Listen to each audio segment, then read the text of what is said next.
Since the establishment of the Global Initiative in 2013, one of the bigger issues that we have looked at and that the membership of the initiative have been very, very focused on is to look at the connections between development and organized crime, or more specifically, how development actors, people engaged in development, can take account of the issue of illicit trafficking and organized crime and respond in their programs. And so over a number of meetings funded by various governments, the government of the Netherlands, the government of Germany, the government of Norway, we have looked at how development agencies can respond to this issue of organized crime. At a meeting in Oslo in March 2015, our focus has very much been on development responses in the context of conflict.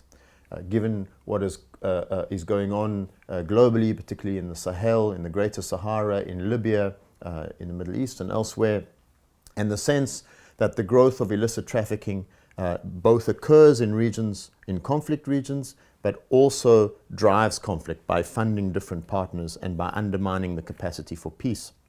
Development actors are particularly interested in this area. We gathered speakers from around the world, from Central America, from West Africa, from Asia and elsewhere, to examine some of the issues that could be done to draw lessons and to come up with a set, if you like, of responses. We interviewed several speakers working in different parts of the world to be able to give their own view of the issue, what the core issues at stake were, as well as what their views of the Global Initiative are. And so what follows are several clips of people explaining what they see as the key issue going forward and how they think the Global Initiative can assist.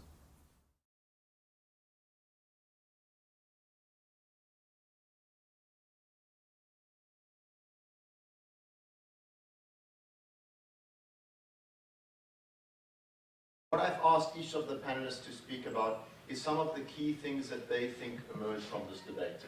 And if I can, Wanda, if I could start with you. Some of the key things that you think emerge from the debate, a little bit looking into the future, where you think the debate will go, some issues that you think are of notable concern. So, over to you. Thank you, and sorry, I apologize for running in and out, but well, bullets didn't get me, germs are apparently finishing me up after a few weeks in the field. I think that what has happened with the debate on organized crime is worked on it for a long time to a much broader set of stakeholders. That has many virtues because it introduces the issue on an agenda and it exposes how it intersects with many aspects of conflict, post-conflict, state building, economic development.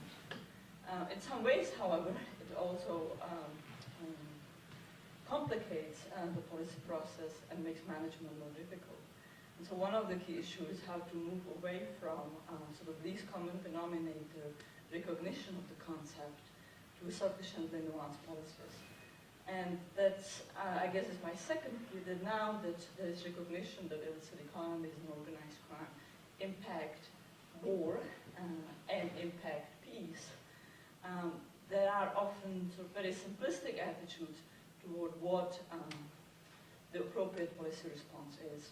And so the next step, in my view, is to move it from the recognition and placing it on the agenda to moving it to sufficiently nuanced understanding and policy calibration, and recognizing, as was mentioned several times during the day, that one shoe does not fit all, that policies need to be tailored to local institutional, local cultural context.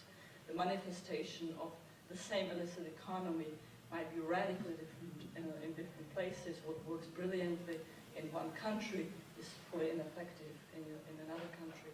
And that is hard for policies, it's hard for bureaucracies which want the same guidelines. This is the guidelines, X, Y, and Z, checklist, how we approach policy. Yet that kind of attitude, in my view, is very, will be challenged in the field and might produce very limited effectiveness. Thank you very much. Terry, can you can you add what you think the key issues are? Can you give it a bit of an African focus, Central African Republic, given your experience where you're coming from? I know you're speaking tomorrow, but you can speak broadly around a set of themes that you think are appropriate. Yes, no, I think what emerged from the discussion we had today and what emerged also from studies in Central Africa is that the lines between rebels, criminals and state officials are very blurred, actually, when it comes to organized crime. Behind a criminal economy, you very often have a criminalized state. And the centrality of the issue of corruption that we talk about today and also in other forums is really key to understand why peace-building programs and state-building programs also are not producing the kind of impact we would like them to produce. And the fact that the international stakeholders haven't managed to deal with the issue of corruption in the post-conflict setting is very problematic, highly problematic, at least for the countries I'm working on and I'm covering.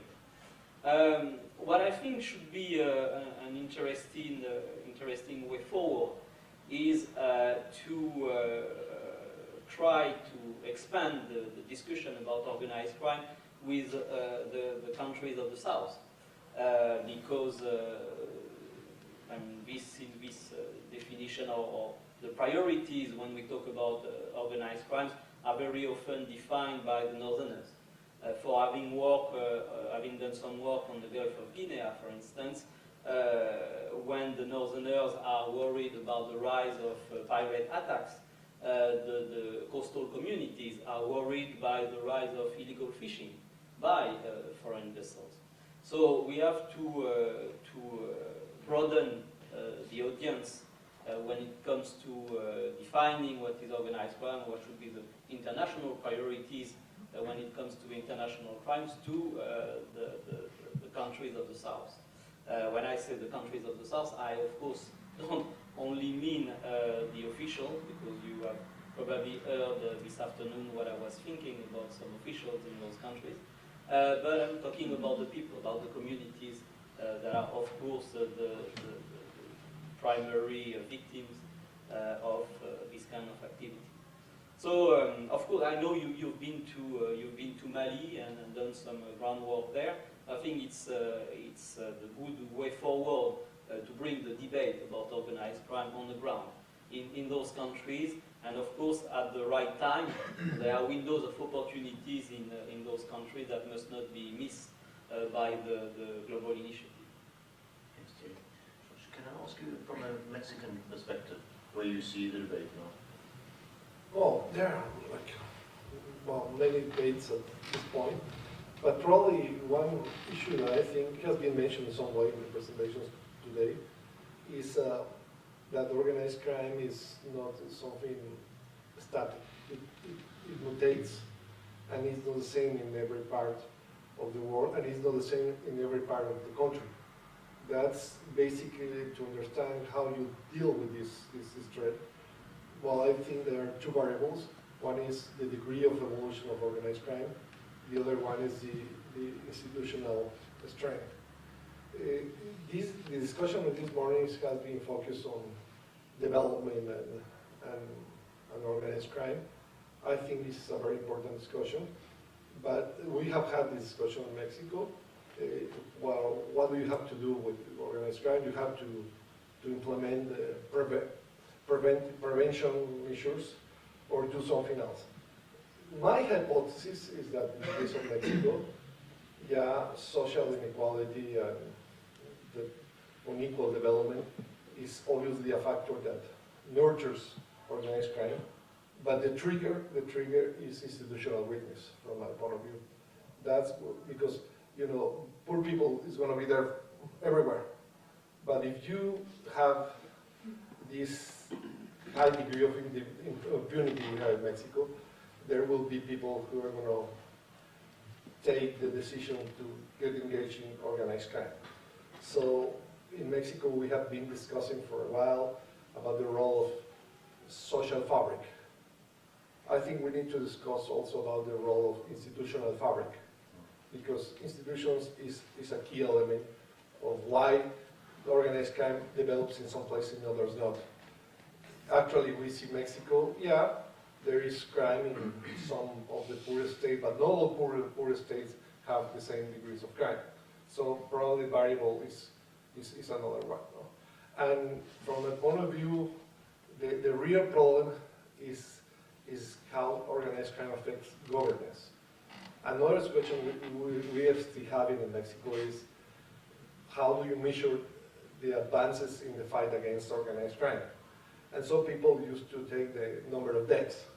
We have less deaths and well, we're winning. And from a point of view, that's not true. The real indicator should be the degree of penetration of organized crime into institutions in Mexico.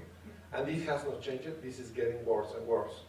Actually, the number of deaths can be reduced for good and bad reasons.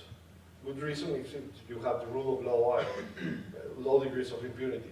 But you can also have a reduction in the numbers of deaths for bad reasons. Because one cartel controls the place and they don't kill too much people, but they are still there controlling all illegal activities, extortioning people, and making kidnappings. I mean, that's a bad indicator. So I think one of the challenges is to find a way to measure this problem of penetration of the state by organized crime, because this is the real indicator of if you are winning this war or not, and we have to invent some kind of indicators for that. And this has been part of the discussion.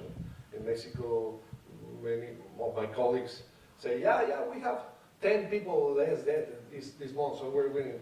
That's not true, because this is a very bad indicator, right? Since the problem is institutional weakness, the problem is the impunity. We still have the same rate of impunity in Mexico, like 96 to 98% of the crimes are not punished. So with this high rate, the chances that you get caught are more or less the chances of winning the lotto. I mean, so this is, for me, a serious discussion we have. And again, to see what is the situation in every part of the country, how evolved is organized crime, and there are some places in the country in which organized crime has devoured the state, and the responses you have to have are different from the responses you have to have in the criminal side in other states. And we don't have a strategy for these cases, because the situation in developed countries is that you usually have these gangs, these organized gangs that don't threaten stability and governance. No, that's not the situation everywhere. In some places, these guys threat governance, and you need to implement a different strategy, not the same strategy that you use in Europe or United States. Well, this part of what I want to say tomorrow. Not everything, because I have to keep something for Yes. Thanks, so much appreciated. And I know you're working on environmental crime, but you're also working on issues of ISIS and related stuff. Give us your view. Well, thank you very much, the panelists, ladies and gentlemen. I'm very pleased to see that I've now finally 3 microphones ahead of me at last. Well, I'd like to pick up on the issue of prevention and actually add the term intervention as well. We have just recently undertaken an assessment for MONUSCO in Congo, but I would like to broaden the perspective a little bit, and also not just on organized crime. If we take the issue of Taliban and the relations with drugs and taxation, Al-Shabaab with incomes from charcoal, Islamic State with their incomes from oil and diesel smuggling, taxation, even wheat sales, antiques, extortion, whatnot. Boko Haram, their involvement also in charcoal and diesel smuggling. Or the rebels in eastern DRC with gold and minerals, charcoal and timber. In all of those instances, we have situations where we have actual rebel groups, regular armies, not just small terrorist groups, that are entirely dependent for their existence on large-scale smuggling operations, very often mainly done by organized criminals and not necessarily by themselves. but they may be taxing them, sometimes they may be running it, but very often they're involved to some extent. In terms of intervention, and even sometimes prevention to avoid some of these from escalating, Islamic State and Taliban are very big. So have the rebel groups been in Eastern DRC. Boko Haram are at a very critical stage right now, where they can expand and actually reach a totally different scale. And we've seen the same thing with the incursion of increasingly of Islamic State, in Libya in particular, and on the trans-Saharan smuggling routes, with access to that. My main point is, how are we going to respond to that? Because evidently, you cannot use a military solution alone, especially the trans-Saharan, where we have 7 to 9 countries, and you get the spillover effect, and they can easily shift in between.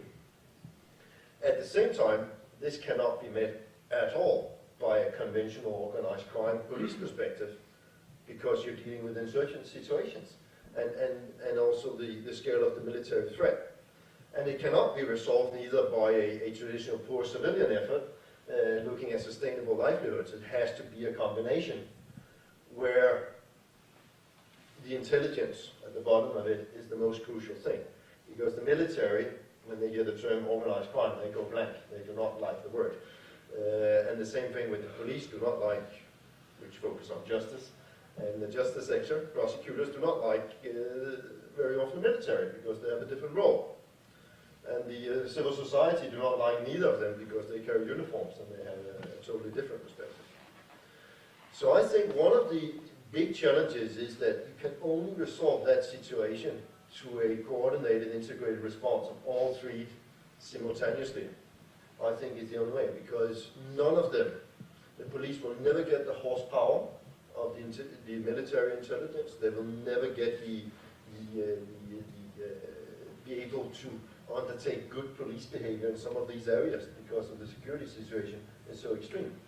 Whereas the military can never resolve this alone, especially not in the Trans-Saharan.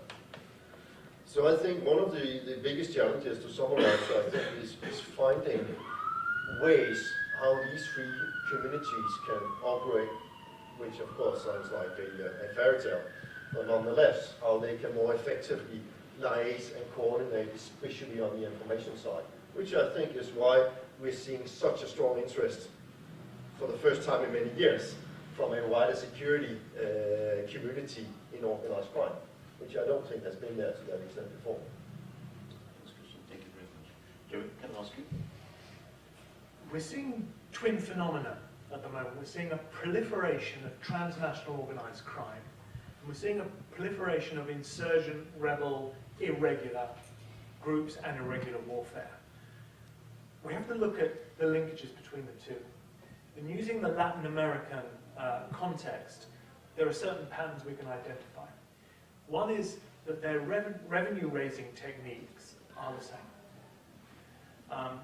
The second is there is increasing cooperation between these 2 diverse bodies that have very different natures. And certainly in Latin America, the way organized crime, transnational organized crime is moving is to a network subcontracting model. This network model can be utilized not just by organized crime, it can be utilized by terrorism or insurgency groups for their own ends, which means you've literally got guns for hire across the region, and rather well-trained guns and very capable guns. This interaction between insurgency and organized crime is particularly relevant today in Colombia, where the government is negotiating with hopefully 2 rebel groups, certainly one, but another one is hopefully going to come online. And what is the new face of Colombian organized crime going to be if and when these 2 insurgent groups withdraw from their illegal activities? The criminal economies will probably remain in place, and Colombian history would suggest that we're going to see a new generation of transnational organized crime syndicates be born. Thanks, Jeremy.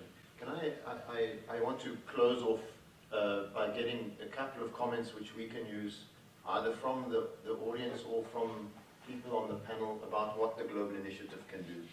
And I think one of our challenges is, this is an organization that started, it gained traction. It's quite a hard process to manage because it's a membership-based organization. It's people looking to do something about organized crime, looking to lobby, to raise the profile, to change the views of governments.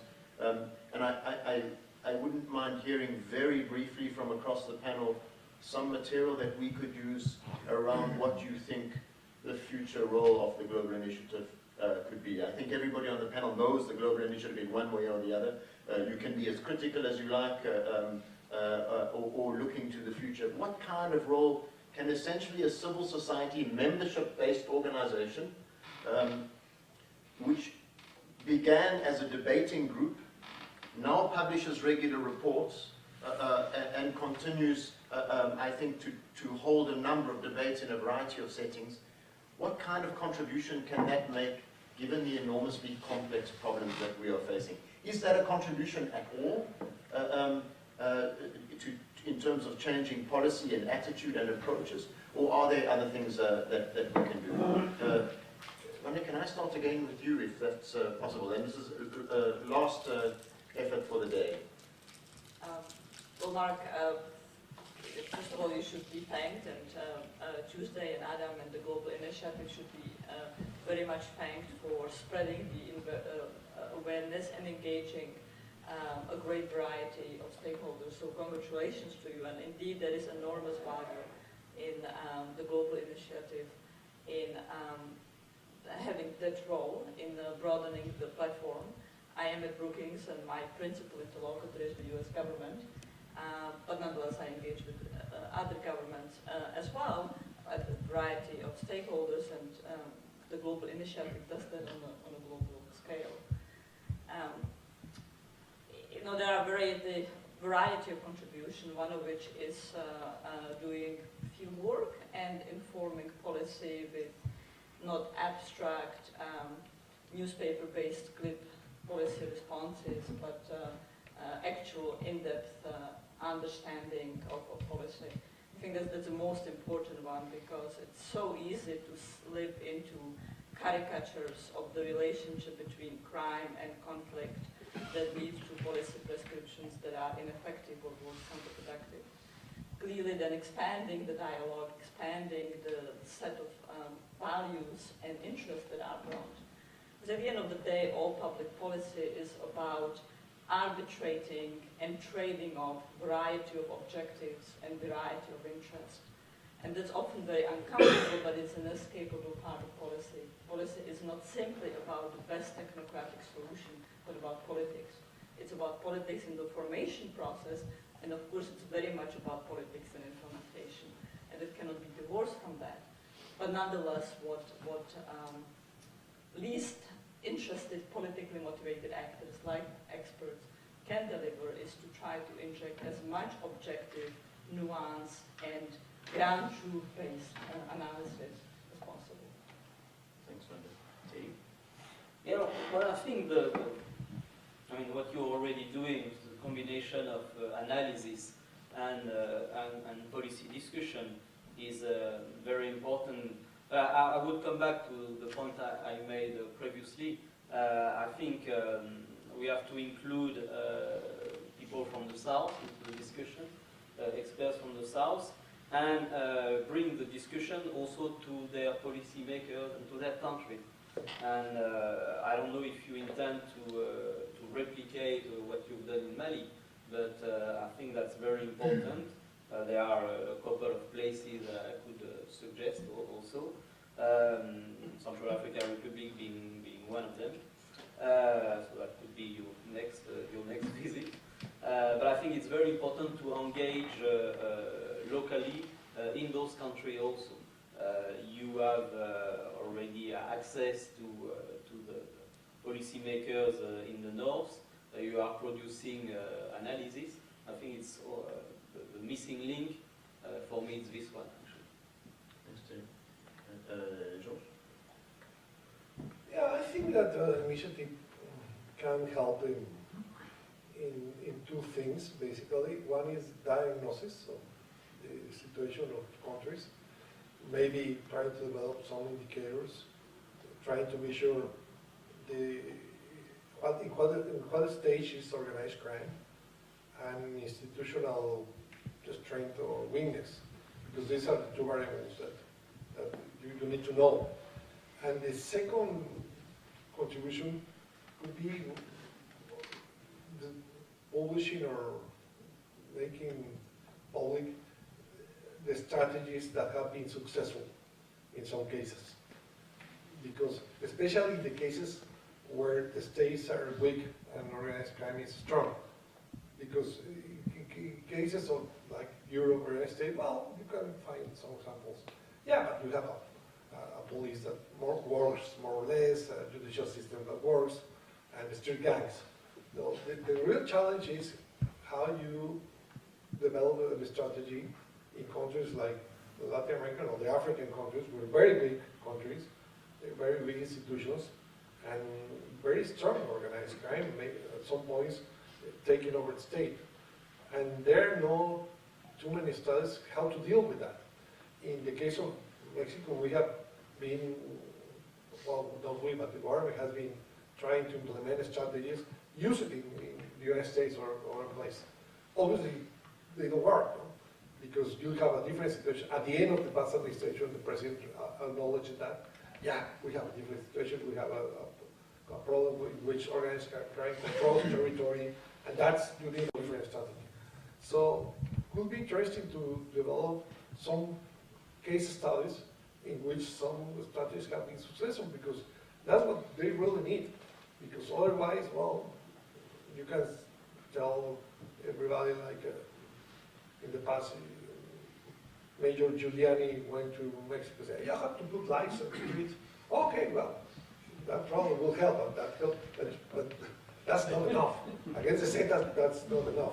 But we need more than lights on the streets. So that's a real challenge, and the big advantage you have as a global initiative is that you have access to information from many parts of the world. And usually people in the countries don't have this global panorama.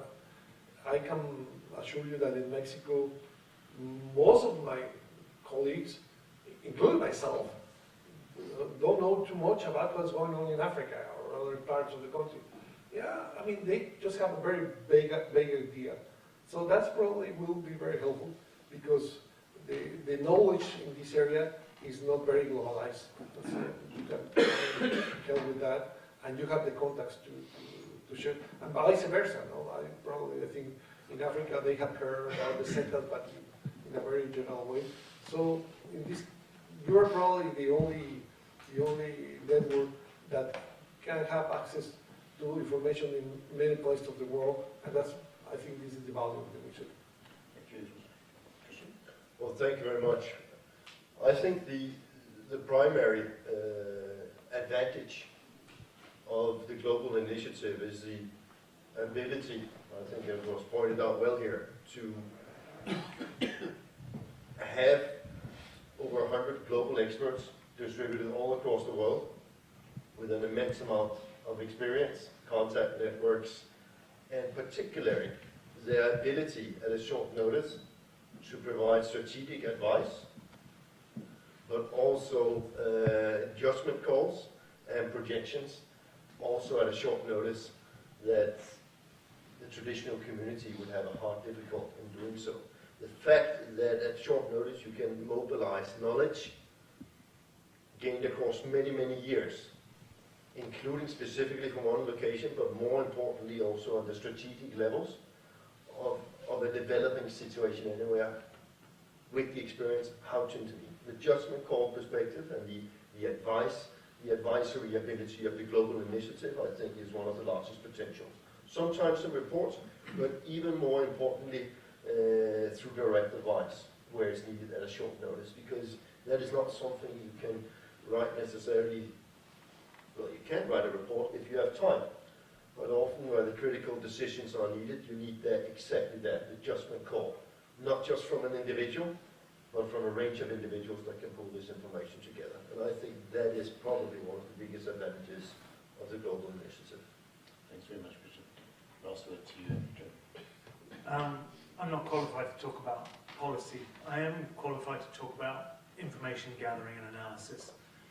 And Insight Crime tries to do two things. We try to join the dots in Latin America. Transnational crime, by its very nature, is transnational. You cannot understand it by isolating any one country. What we try to do around Latin America, I would love the global initiative to be doing at the global level. The second thing, echoing what Jorge's thing, we have a program called What Works, which are initiatives that within Latin America seem to be having some success. And the idea is, could one take these initiatives, create a model and export them? And again, if global initiative could do that at a global level, that could be an extremely